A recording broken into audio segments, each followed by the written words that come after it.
Dans cette vidéo, je vais aborder le sujet des traitements thermiques. Pour cela, je vais réaliser un petit couteau de cuisine, comme celui-ci, à partir de cette vieille lame de scie. Je ne forgerai pas la lame, j'utiliserai simplement la découpe et le meulage. Ainsi, je pourrai me focaliser sur les 4 étapes indispensables au traitement thermique, à savoir le recuit, la normalisation, la trempe et le revenu. J'ai découpé à la meuleuse un morceau pour réaliser la lame et une série de lamelles pour réaliser les différents tests de traitement thermique. Le recuit permet de supprimer les tensions créées durant le travail de forge. Il rend le métal plus tendre, il peut ainsi être travaillé à la lime ou être percé. Le métal doit refroidir très lentement, soit dans un matériau isolant, comme de la cendre,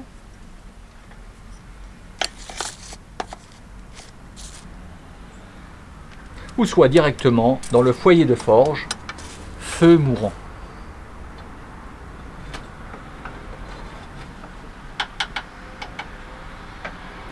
J'ai réalisé l'ébauche du couteau et me voilà prêt pour la seconde étape, la normalisation. La normalisation a pour rôle de rendre la microstructure de l'acier plus fine.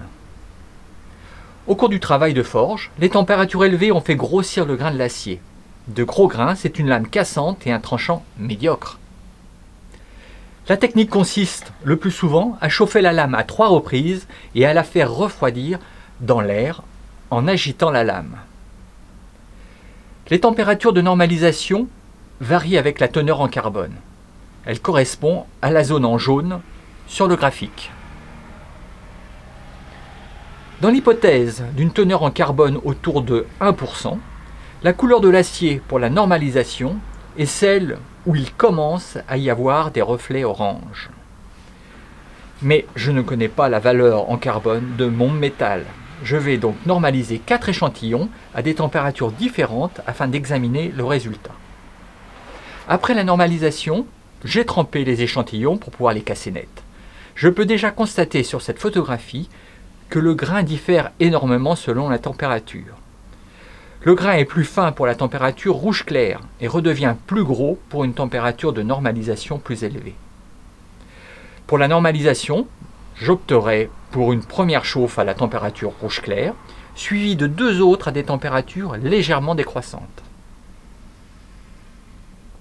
Passons maintenant aux 2 dernières étapes, la trempe et le revenu.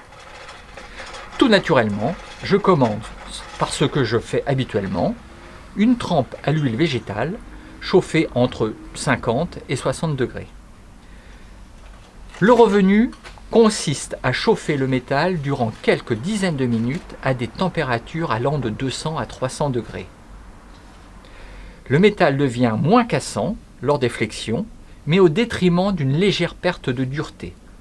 Le choix des températures de revenu est donc un compromis entre dureté et résistance attendue de la pièce métallique.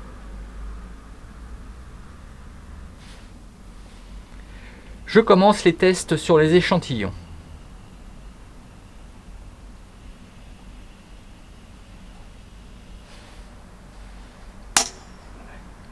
Même avec un recuit poussé, la lame est beaucoup trop cassante. Il faut envisager un autre type de trempe moins forte.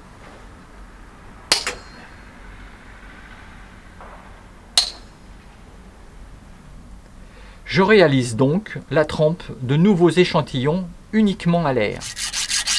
Le métal semble avoir bien pris la trempe.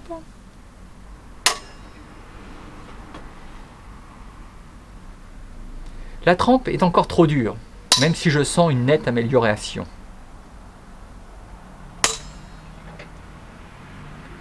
Je ne me décourage pas. Je recommence un cycle de test avec normalisation et trempe avec refroidissement à l'air calme, c'est-à-dire sans agiter la pièce. Le métal a bien pris la trempe. Je pense avoir enfin trouvé la solution avec cette trempe à l'air calme.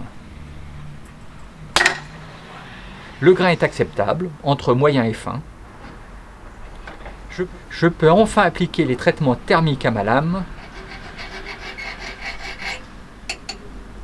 et faire les finitions.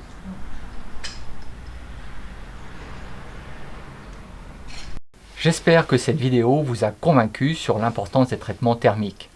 Sans les essais préalables, j'aurais à coup sûr réalisé une lame de mauvaise qualité, car très cassante. Alors ne négligez pas les traitements thermiques si vous voulez tout simplement avoir un couteau utilisable.